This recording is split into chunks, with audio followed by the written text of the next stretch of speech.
Milyon-milyon na ang apektadong mga individual ng dahil sa pananalasa ng pinomeno na ito sa ating bansa. Ito ay ayon sa mga eksperto noong Sabado. Yan ang ating tatalakayin sa video na ito.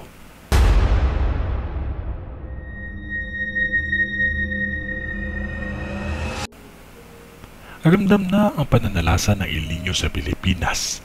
Sa katunayan ay 1.7 milyon na ng mga Pilipino ang apektado dito.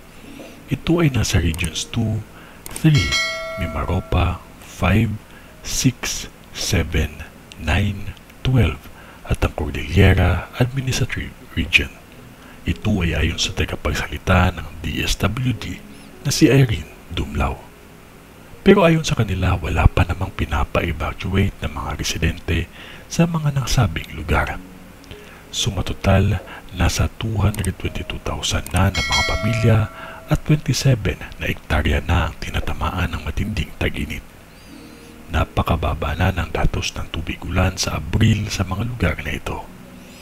19 probinsya sa Luzon ang apektado, 14 sa Visayas at 8 sa Mindanao ang nagdurusa sa tindi ng init na kanilang tinatamasa ngayong buwan. At ayon pa sa mga datos ng Pag-asa, mas lalo pa itong titindi sa susunod na buwan ng Mayo. Kaya pinapanatiling uminom ng tubig at huwag muna lumabas kung hindi naman kailangan. Kung ano man yun ay wala pa ding makakatalo sa taimtim na panalangin natin sa Diyos Amang makapangyarihan sa lahat. Magtiwala lamang po tayo sa Kanya kasi mahal niya po tayo. Sa ngalan ng Diyos Ama, ng Diyos Anak, at ng Diyos Espiritu Santo.